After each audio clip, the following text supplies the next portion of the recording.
Hi everybody, welcome to week 5, our last week, research paper week. The theme of the week is writing using statistics. So we started off with just learning general terms, learning what statistics is, and then we went to learning how to calculate statistics. Then we went to visual displays, and we spent some time talking about correlation because that's a really big aspect, and now it's about writing about it.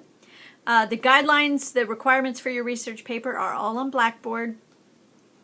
Make sure you read those. Also make sure you go through the grading rubric so that you know not only how you're going to be scored, but how everything will be weighted. So all that is on Blackboard. You can use information that you used for your correlation project. So if there was a particular subject you were passionate about and that's why you chose it for your correlation project, then you can use some of that same data. Or even some of the same scatter plots that you used for your correlation project. That's just fine. All of the graphs and tables that you put into your research paper have to be your own original. So this is not something where you're getting graphics from somewhere else. These should be graphs and tables that you're creating yourself. The other thing I want you to keep in mind is think about all the things that you learned how to do or worked on doing in week 2. So your homework assignments where you worked with percentages and you found things like percent of increase.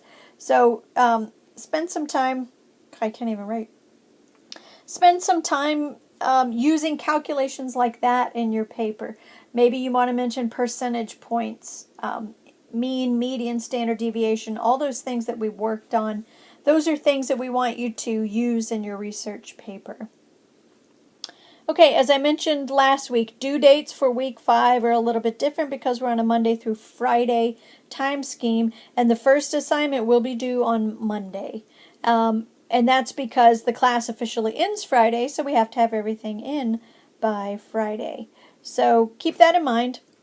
Also, just so you know, there is no assignment that you have to turn in for Lesson 4. There are things that I have posted on Blackboard for you to do for Lesson 4, but there's no formal assignment that you have to submit. So I didn't want you to think that something was wrong and you just couldn't find yours. Grades will be posted no later than Sunday night, the 16th of June. And before you submit your final research paper, you should all the grades will be up to date, so you'll know where you stand before that paper. Keep in mind that we do weighted averages in here, so it's not just a matter of adding all the grades you received in the class and dividing by how many there are. It's according to the weights, so just keep that in mind. And lastly, I just want to say that I really enjoyed the class. I enjoyed getting to know you all. I enjoyed email exchanges with you, the funny comments that you guys made. Your research articles, or your news articles, on the discussion board were really good.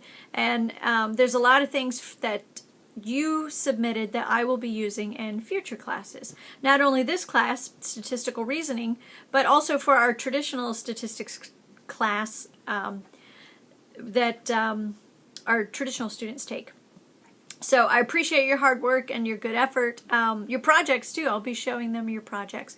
So thank you for that. If you're ever on King University's campus, please stop by and see me. I would love to meet you all in person. My office is in Bristol Hall, and I'd love to meet all of you. And if you finish your associate's degree, or when you finish your associate's degree, what I meant to say is if you want to go forward, but it sounded like I said if you finish. When you finish your associate's degree, I hope you stick around at King and maybe pursue a bachelor's degree or a master's degree, or soon we'll have a doctorate program. And I hope that you take more math so that I get a chance to meet you again. So thanks for everything. Have a great week, and bye.